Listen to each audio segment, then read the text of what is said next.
This is the story of a girl named Uma. Uma was not born poor, but poverty became her companion after death entered her life too early. She was only 6 years old when sickness took her mother away.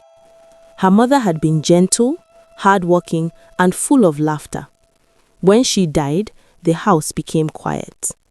Uma's father tried to stay strong for his daughter, but grief slowly drained the life out of him. He stopped eating well. He stopped laughing. 2 years later, he followed his wife to the grave, leaving Uma behind at the age of 8 with no parents and no voice to defend her. On the day of her father's burial, the elders of the village gathered under the big mango tree to decide Uma's future. After long discussions, they agreed she should go and live with her father's younger sister, Aunty Ngozi. People believed Uma was lucky. Aunty Ngozi had a husband, farmland, and a big compound. She also had 2 daughters, Ifi and Amaka. Many thought Uma would grow up like a sister to them, but life does not always follow what people expect. From the first day Uma entered that compound, she felt the difference. Her auntie looked at her like a burden, not a child in need of love. The first night, Uma slept on a thin mat near the kitchen, while Ifi and Amaka slept on beds inside the house. Nobody explained anything to her. She was too young to complain. By the end of her first week, Uma understood her place. She was not a niece, she was a worker. Every morning, Uma woke up before the cock crowed. While the sky was still dark and the cold air beat into her skin, she swept the entire compound. She washed plates from the night before. She fetched water from the stream, sometimes making 3 trips before sunrise.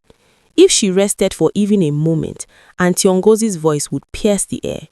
"Why are you standing there like a lazy goat?" Ifi and Amaka woke up when the sun was already climbing into the sky. They yawned, stretched, and waited for food. Uma served them quietly. If she forgot to warm the food properly, or if the soup was too hot, she was insulted. "Stupid orphan," Ifi would say. "Do you think beauty will save you?" Amaka added. Aunty Ngozi never corrected them. Sometimes she joined in. After breakfast, while Ifi and Amaka prepared for school, Uma followed her auntie to the farm. She carried heavy tools on her head. She bent under the sun until sweat soaked her clothes. Her hands grew rough. Her feet developed cracks and scars. Yet no one cared. At night, when others slept, Uma sat quietly outside, looking at the stars. She missed her parents. She whispered prayers to God, not for riches, but for peace. Despite the suffering, something strange happened. Uma grew into a young girl of rare beauty. Her skin was smooth and glowing. Her eyes were calm and deep, carrying both pain and kindness. Her smile, though rare, was soft and comforting. People who saw her noticed, even when she tried to hide. That beauty became another problem. One evening, as Uma pounded yam behind the house, some young men passing by greeted her respectfully. They smiled. Uma smiled back shyly. Ifi watched from a distance, her heart burning. That night, she told her mother, "Mama, that Uma is becoming too fine. People are starting to notice." Aunty Ngozi frowned. "That girl must not disgrace us. From today, she will not go anywhere unless I send her." From that day, Uma's suffering doubled. She was given more work than before. She was sent to the farm alone more often. She was never allowed to dress nicely. When visitors came, she was hidden like something shameful. But destiny does not ask for permission. One early morning, as the village slowly woke up, Uma set out for the farm alone. The sun was just beginning to rise. Dew rested on the grass. Birds sang softly. She balanced her hoe on her shoulder and walked quietly, her mind empty. That was when she saw him. A young man stood by the roadside, dressed simply but carrying himself with dignity. He looked around calmly, as though studying the world. Uma did not recognize him immediately, but something about him made her heart beat faster. She greeted politely. "Good morning, sir."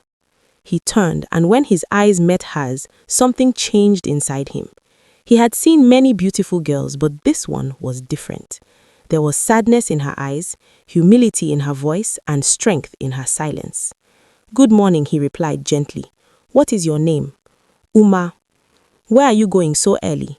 "To the farm, sir." He noticed her worn slippers, her simple wrapper, the whole resting on her shoulder. His heart tightened. "May I walk with you for a while?" he asked. Uma hesitated, but nodded. They walked together, talking about simple things.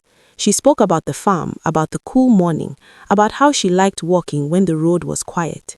She did not talk about her suffering, but he felt it in the pauses between her words. When they reached the farm path, he stopped.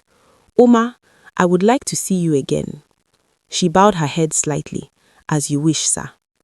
As she walked away, her heart raced. The young man stood there long after she disappeared. He was Prince Chinedu, the only son of the king.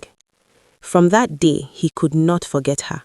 He asked discreet questions and learned the truth about her life.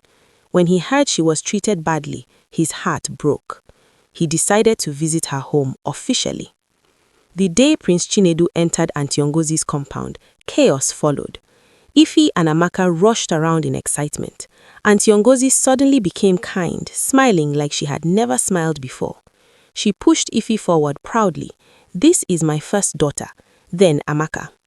The prince greeted them politely, but his eyes searched for Uma. When he saw her standing quietly at the back, his heart settled. After he left, Aunty Ngozi warned Uma sternly, "That prince is not for you. Do not disgrace this house." Uma said nothing. But the prince kept coming. Aunty Ngozi tried everything to push her daughters forward. Fine clothes, gifts, lies. But the prince refused. "My heart has chosen," he told his father. The king investigated and discovered the truth. He saw Uma's humility, her kindness and patience. He agreed. When the announcement came, Aunty Ngozi nearly collapsed. Ify cried bitterly. Amaka shouted. Uma trembled, unable to believe it.